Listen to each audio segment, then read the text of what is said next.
in the heart of the empire, within the vast, towering walls of the imperial palace. A legend was born, a legend of a broken dragon. Once a mighty creature, fierce and proud, the dragon was now a mere shadow of its former self. It was said that no trainer could endure more than an hour with it. Many had tried, and all had failed. Those who dared to face the dragon were often left with nothing more than bruises, scars, and a deep sense of failure. Some said it was the dragon's spirit that had been crushed beyond repair. Others whispered that it was the emperor's fault, for the dragon had once been a proud companion in battle. But something had gone terribly wrong. The emperor, a man of vast power and wealth, had once boasted that no creature could be tamed as easily as his dragon. Together, they had ruled the skies, their bond unbreakable. But that was before the day the dragon had turned on its master. No one knew exactly what had happened, only that the dragon had become unpredictable, violent, and utterly unmanageable. After that fateful day, it had been locked away in the deepest, most guarded corner of the palace, a reminder of the empire's lost glory. For years, the beast had lived in isolation, its wings clipped, its fiery breath dimmed, and its once glorious scales now faded and worn. Its eyes, which had once sparkled with the light of 1,000 storms, were now dull and lifeless. The creature was broken, shattered by an event no one dared to speak of. It was no longer the mighty dragon that had once been the pride of the empire. Now, it was just a fearsome memory that haunted the palace, a symbol of defeat and despair. But despite its shattered state, the emperor could not let go of the hope that the dragon might one day return to its former glory. Word had spread across the empire, and whispers of the beast's condition reached the ears of many. A challenge had been issued. The emperor promised unimaginable rewards to the one who could tame the broken dragon. No one believed it was possible. The greatest trainers, those who had tamed wild beasts of unimaginable strength, had all failed. Each trainer, proud and confident in their abilities, had entered the palace to face the dragon, only to leave hours later, humiliated and defeated, one by one. They came masters of their craft, trainers who had tamed wolves, lions, and even mythical creatures. They came with their whips, their chains, their potions, and their knowledge of the ways of beasts. They came with arrogance, believing they could conquer the dragon, just as they had conquered countless creatures before. But they were wrong. The dragon had learned not to fear. It had learned to resist. And each time a new trainer came, the dragon grew stronger in its defiance. The emperor watched from his throne, his patience thinning with each failure. The dragon had become more than just a pet. It had become a symbol of resistance. A broken dragon and a broken dream. It was then that a new name entered the emperor's court, a name that was not known to the nobles or the trainers of the land. It was a name whispered in the quieter corners of the empire. A name that had once been known for battle, for war, and for survival. Rowan. Rowan was not a man of riches or high birth. He was a simple man, a soldier who had once fought in the empire's wars. A man who had seen things most would never wish to see. He was a veteran of countless battles. A warrior whose hands had been stained by the blood of enemies, but also the blood of friends. The wars had shaped him, and they had left him with scars both on his body and in his heart. But despite everything, Rowan had found peace in a quiet life after the wars ended. He had become a single father, raising his young son in a small, humble cottage on the outskirts of the empire. His wife had passed away years ago, leaving him to care for their son alone. Life had not been kind to Rowan, but it had not broken him either. He had found purpose in his son's laughter and strength in the love they shared. It was not wealth or glory that drew Rowan to the emperor's court, but something much deeper, a desire to provide a better future for his child. A future where they could live without fear, without the shadow of poverty hanging over them. And so, when a royal advisor came to him with the emperor's challenge, Rowan had no choice but to accept. The reward was great riches, land, and protection for his son. But there was no illusion in Rowan's mind. He knew the dragon was not just a pet. It was a force of nature, a beast that had once terrorized the skies. He had no idea if he could succeed where the greatest trainers had failed. But there was one thing that set Rowan apart from them: his experience in the wilds. his understanding of creatures, and perhaps most importantly, his deep empathy for their pain. Rowan had always believed that no creature, no matter how fierce, was beyond saving. If the dragon had been broken, then it must have a reason. Perhaps the creature was not just wild. Perhaps it was hurting. And Rowan knew a thing or two about pain. He had lived through it, after all. As he walked through the palace gates for the first time in years, Rowan could not help but feel a twinge of uncertainty. The towering walls of the emperor's palace seemed to dwarf him, and the wealth and power on display made him feel like an outsider. Yet, as he made his way through the palace halls, past the gilded statues and the whispered rumors of courtiers, Rowan kept his focus on one thing: the dragon. At the heart of the palace, hidden away in a great cage of iron and stone, the dragon waited. It had been kept there for years, fed and cared for, but never tamed. Its eyes, dark and distant, followed every movement in the room, and its great tail coiled behind it like a living serpent. Its wings, clipped and useless, drooped against its sides. The dragon was a creature of incredible power, but it was broken not by force, but by sorrow. Rowan stood before the dragon, his heart steady and his mind focused. He did not approach it with arrogance, nor did he attempt to dominate it with force. Instead, he simply observed, his eyes meeting the dragon's for the first time in years. The dragon did not flinch. It did not snarl. It simply watched him. In that moment, Rowan knew something that no one else had understood. The dragon's spirit had not been destroyed. It had only been buried beneath layers of hurt and betrayal. And perhaps, just perhaps, he could be the one to help it rise again. Rowan had never been one to seek the spotlight. After the wars had ended and the world around him began to rebuild, he found peace in the simple, quiet life of a father. He spent his days in a small, humble cottage on the edge of the empire, where the only sounds were the rustling of trees and the occasional calls of birds. His son, Aden, was the light of his life, and though the young boy had never known his mother, Rowan made sure he was surrounded by love. Aden had inherited his mother's bright eyes and curious nature. Rowan would often find his son wandering the woods, exploring the wilds, speaking to the creatures that roamed there as though they understood him. Rowan had always found it remarkable how his son could bond with animals in a way that most people couldn't. But then, Aden had grown up in a world where creatures of all shapes and sizes were just part of the landscape. Dragons, wolves, even rare and mythical beasts.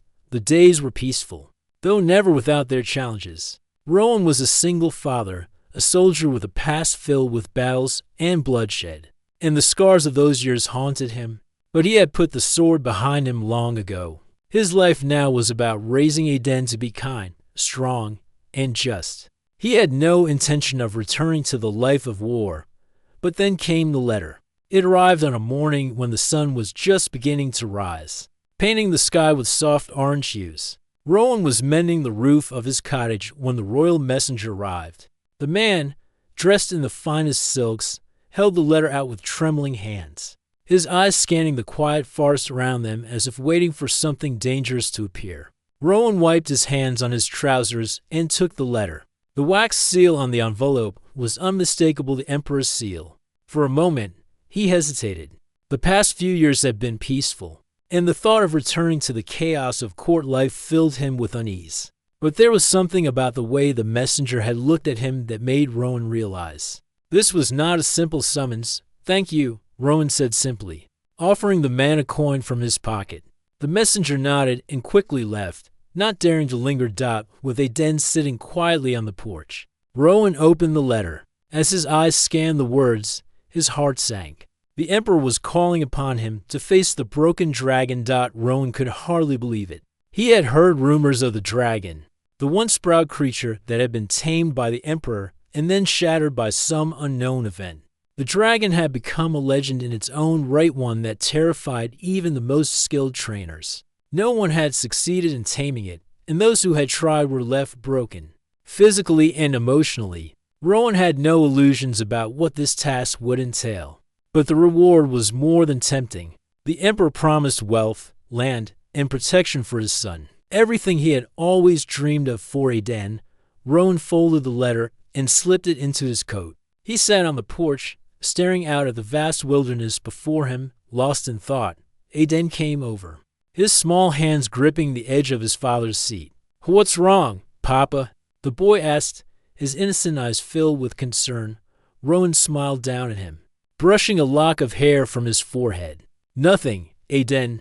Just a letter from the Emperor. It seems that I have been chosen for a special task." Aiden's eyes sparkled with curiosity. "A special task? Like an adventure?" Rowan chuckled softly. "Something like that. But you'll be back, right?" Aiden asked, his voice barely above a whisper.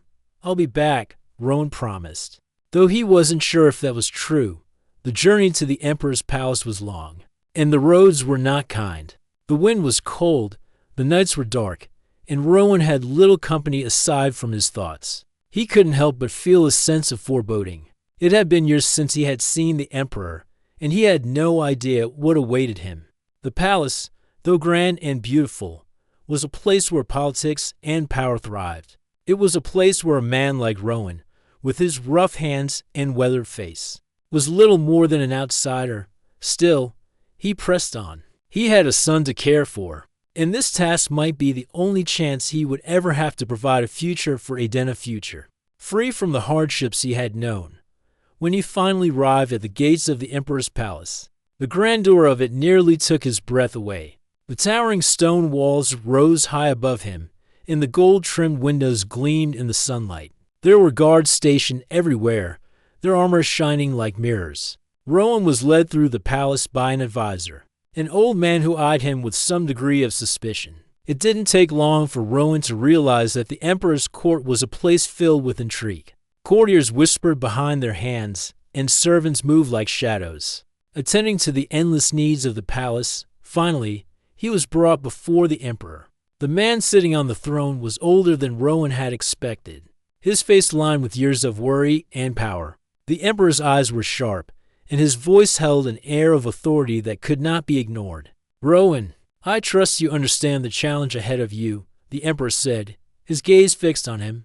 "I do, Your Majesty," Rowan replied, bowing slightly. He kept his posture straight, though he felt an unease settle in his stomach. "I've heard of your skills with creatures, your reputation as a warrior, and as a man of honor," the Emperor continued.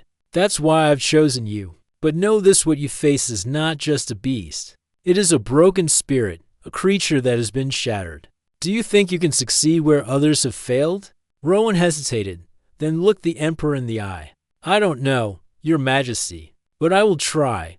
The Emperor seemed to consider this for a moment, then nodded. "Good. I expect nothing less." Rowan was led deeper into the palace, through winding corridors and across marble floors that echoed with every step. Finally, they reached a large, barred door at the end of a dark hallway. Behind it, the sound of heavy breathing could be heard like the growl of a wild animal. The guards stepped aside, and the door was opened. Inside the dimly lit room stood the dragon. Rowan's breath caught in his throat. The creature was magnificent, despite its brokenness. Its scales were once a shimmering gold, but now they were dull and cracked. Its wings, once strong enough to carry it across the skies, were clipped and useless. The dragon's eyes, however, still held a fire, a spark of something untamed and wild. It looked at Rowan as if it knew something he did not, something deep, ancient, and sorrowful.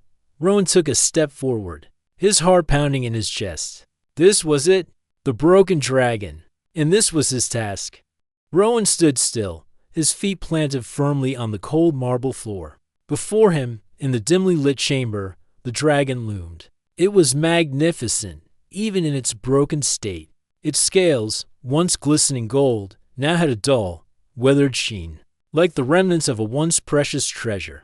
The great beast's wings, once capable of carrying it across the skies, were nothing more than limp appendages, twisted and damaged beyond repair. Yet, despite its injuries, the dragon's eyes, those bright, fiery orbs, still burned with a fire that refused to be snuffed out.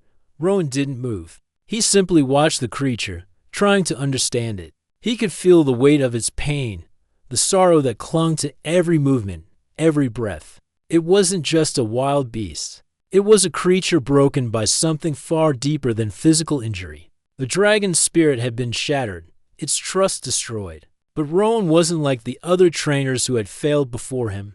He had seen pain. He had known it. He understood it.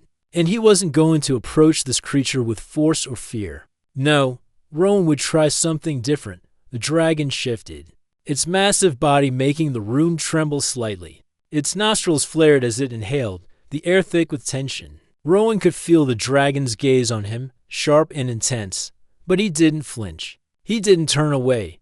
The Emperor's advisor, a stern old man named Varek, stood behind Rowan, his hands clasped tightly behind his back. He had watched many trainers attempt to tame the dragon, and none had succeeded. He was skeptical about this man, this former soldier with no reputation as a beast trainer. But there was something about Rowan's quiet strength that made Varek curious. "You may approach," Varek said softly.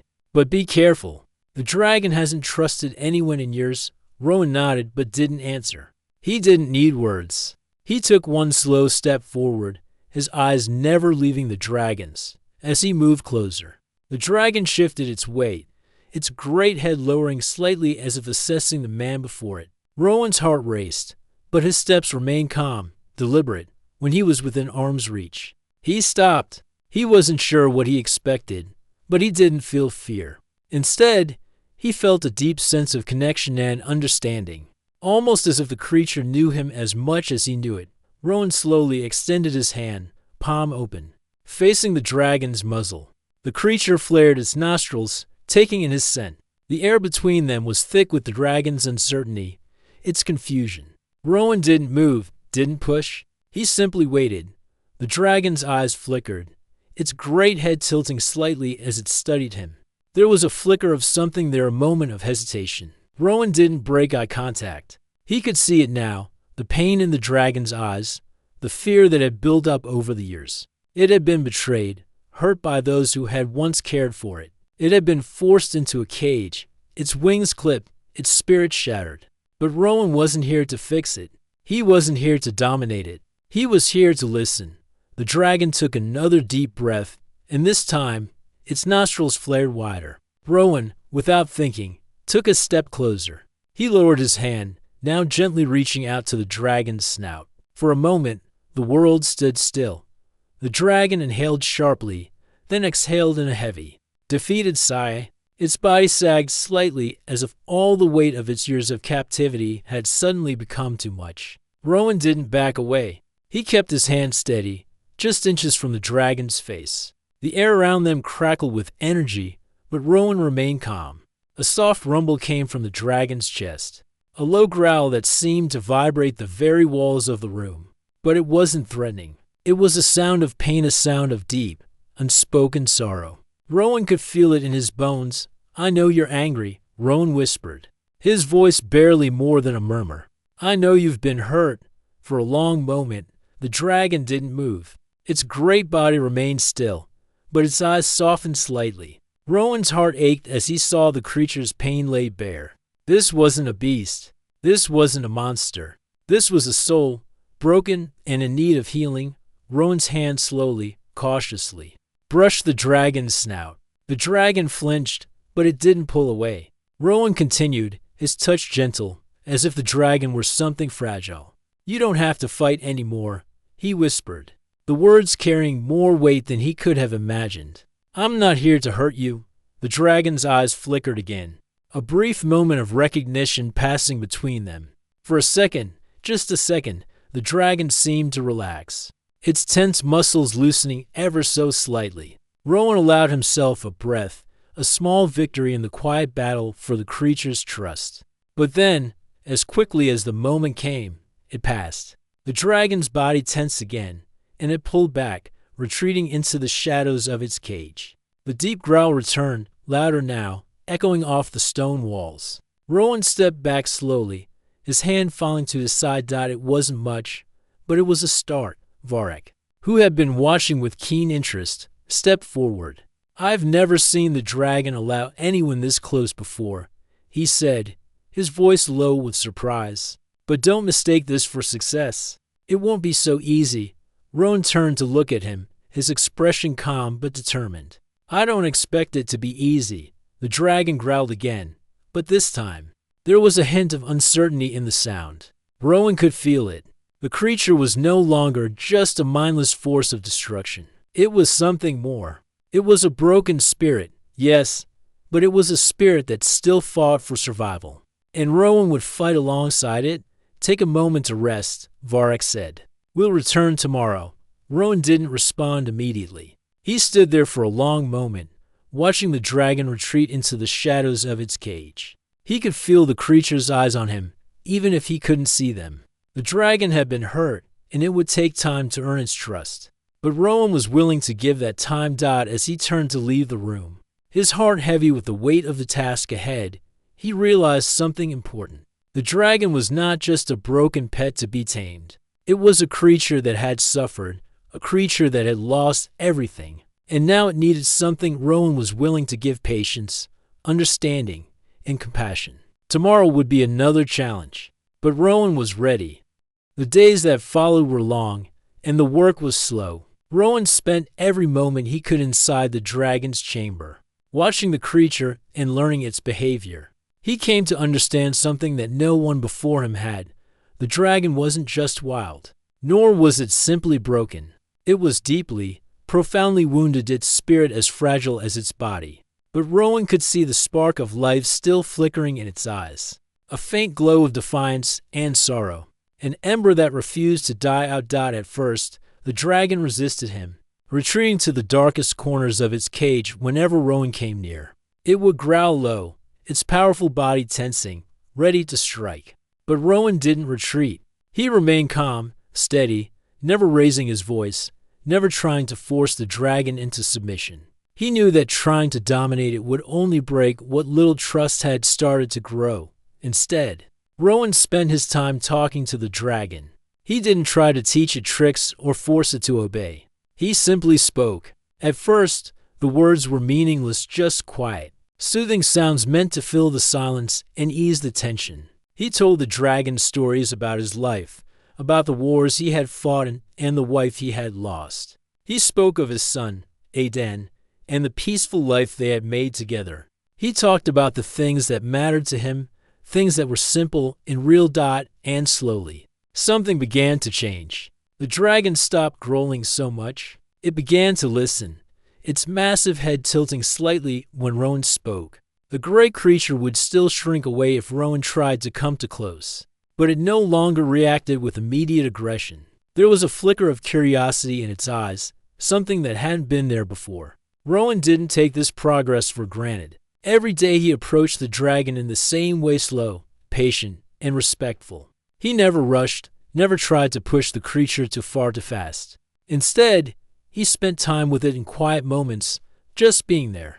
He would sit cross-legged on the stone floor, a few feet away from the dragon, and simply wait. He had no expectations. He simply let the dragon be. One evening, after a long day of silence and stillness, something shifted. Rowan had been sitting for hours, his back against the cold wall of the chamber.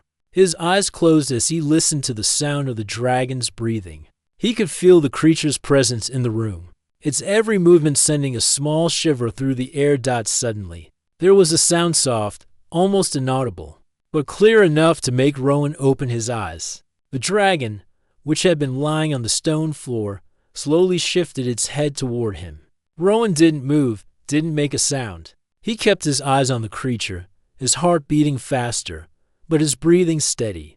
The dragon's nostrils flared, and it exhaled a heavy breath, the air thick with a kind of weariness. Rowan didn't speak. He simply waited, giving the dragon space. Then, something remarkable happened. The dragon, with great care, stretched out one of its forelegs, its massive claws clicking softly against the floor as it reached toward Rowan. It was a tentative movement, unsure, as though the creature wasn't sure if Rowan would pull away. Rowan remained still, his eyes never leaving the dragon's. The dragon stopped when it was just inches from him, its great claw hovering in the air. Rowan could see the dragon's hesitation, the wariness that still held it back. But there was also a quiet longing in its eyes, something that said it wanted to trust him. Rowan slowly, carefully extended his own hand toward the dragon's claw. For a long moment, nothing happened. The world seemed to hold its breath. Then, slowly, the dragon lowered its claw until it was resting on the floor in front of Rowan. It was a silent invitation. Rowan's heart raced, but he didn't let fear overtake him. He reached out with his hand, gently brushing the dragon's claw with the tips of his fingers. The surface of the claw was rough, but warm, alive with the faint pulse of the creature's power. The dragon didn't flinch. It didn't pull back. It simply let Rowan touch it. Rowan's breath caught in his chest. He knew this was a moment of significance, a moment that would define everything that came after. This was the first step toward healing, not just for the dragon, but for both of them. Rowan was beginning to see that he wasn't just taming a beast, he was helping a wounded soul find its way back. From that day forward, the connection between them grew. The dragon no longer shrank away when Rowan entered the room. Instead, it would watch him with those intense, fiery eyes, its head raised as if curious about what Rowan would do next. Rowan continued to speak to it, telling it more of his stories and slowly gaining its trust with every word. He didn't force the dragon to do anything, it was enough just to be there, to share his presence with the creature. The bond between them deepened in quiet ways. One morning, as Rowan entered the chamber, he found the dragon sitting up, its body tense but not hostile. It was as if it was waiting for something. Rowan didn't approach it immediately. Instead, he sat down in the same spot he always did, a few feet away. He let the dragon make the next move, and make it, the dragon did. With a low rumble, it slowly stood, its great wings unfurling just slightly, still weak, but powerful. The dragon took one cautious step toward Rowan. It was the first time it had moved without aggression, without fear. Rowan smiled, his heart swelling with pride. He could see it now, something was awakening within the dragon, something that had been buried for so long. The bond between them was real, growing stronger with every passing day. The Emperor had watched from afar, of course. He had heard the rumors that Rowan was making progress, but he had been skeptical. It wasn't until the day Rowan was allowed to enter the chamber, with the dragon without a guard, present, that the Emperor realized something extraordinary had happened. As Rowan entered the dragon's chamber, the creature didn't growl or retreat into the shadows. It stood tall, its massive body still, but alert. Rowan approached with the same calm, steady movements, and this time, the dragon didn't hesitate. It stepped forward, closer to Rowan than it had ever been before. The Emperor watched from the doorway, his expression unreadable. He said nothing, but Rowan could feel his eyes on him, waiting for the dragon's reaction. The moment stretched on. Rowan didn't rush. He simply allowed the dragon to make its choice. Then, the dragon did something it had never done before. It lowered its head, just slightly, in a gesture of respect. It was small, but to Rowan, it felt like a victory. It was the dragon's way of acknowledging that something had changed. Rowan stood tall, his chest swelling with quiet pride. This was no longer just about taming a beast. It was about healing, about understanding, and about forging a bond that transcended the pain of the past. The dragon's journey toward healing had just begun, and so had Rowan's. Together, they would rise from the ashes of their broken pasts. The days turned into weeks, and the bond between Rowan and the dragon grew stronger with each passing moment. The Emperor's palace, once a place of grandeur and coldness, had become a place of quiet transformation. The dragon, though still scarred, was no longer the same creature that had been locked away in despair. It was awakening, its spirit slowly returning, thanks to the patience and kindness Rowan had shown it. Rowan had learned much during his time with the dragon. He had come to understand that true strength wasn't about power or domination, it was about trust. And through every moment of silence, every gentle word, and every patient touch, Rowan had gained the trust of the great beast. The dragon had learned to see him not as an enemy, but as a companion, someone who was there to heal and not to harm. It was a quiet morning when Rowan first saw the dragon lift its wings, stretching them wide as if testing their strength. The once crumpled appendages now held a hint of power, a promise of what could be.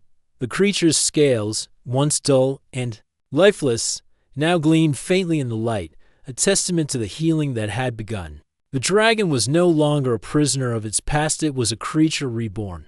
Rowan stood quietly in the corner of the room, watching the dragon stretch. There was no need for words. They had long since stopped needing to speak.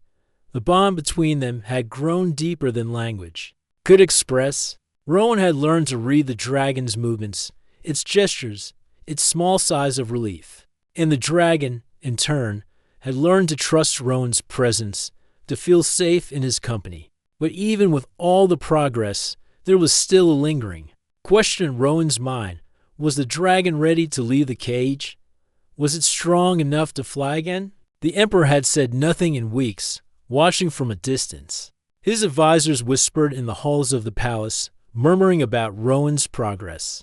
But no one dared speak to the Emperor about it directly. There were still those who believed the dragon could never be fully tamed, that it was too wild, too broken to ever regain its former glory. But Rowan had his own thoughts. He had seen the dragon's power, felt it, even in its weakened state. He knew that the dragon was ready for more than just a cage. It needed freedom. And with that freedom, it could soar again. One morning, as the sun crept over the horizon, painting the sky with shades of orange and pink, Rowan stood in front of the dragon's cage. It was time. The Emperor had called for a demonstration, a final test of the dragon's progress. His advisors had gathered, and the court was ready to witness the result of Rowan's efforts. The palace was abuzz with whispers of the great dragon, the broken beast that no one had thought could be tamed. Rowan had been preparing for this moment for days. He had worked with the dragon, building its strength, teaching it to trust not just him, but the world outside the cage. Today would be the true test. It was more than just a performance. It was a declaration. Rowan stepped into the chamber with the dragon, his heart steady. The creature was already waiting for him, its great head raised high. It looked different now, stronger, more alive. The dragon's eyes met Rowan's, and for a moment, it was as if the world fell away. There was no emperor, no palace, no expectations. There was only the dragon and the trust they had built. The great beast took a slow step forward, its powerful muscles rippling beneath its scales. Rowan didn't move. He let the dragon come to him. It stopped just a few feet away, and Rowan reached out slowly, placing a hand on its snout. The dragon lowered its head, a gesture that seemed almost like a bow. For the first time, it wasn't just a sign of respect, it was a sign of trust. Deep, unspoken understanding that the dragon had chosen to share. Rowan stepped back, gesturing toward the open doors of the chamber. The dragon looked up at the light streaming in from the outside, its eyes narrowing as if considering the vast, open sky beyond. Rowan nodded, his voice calm and steady. "Go," he said softly. "It's time." And with that, the dragon moved. The creature took a single step forward, then another. Each movement was cautious but strong.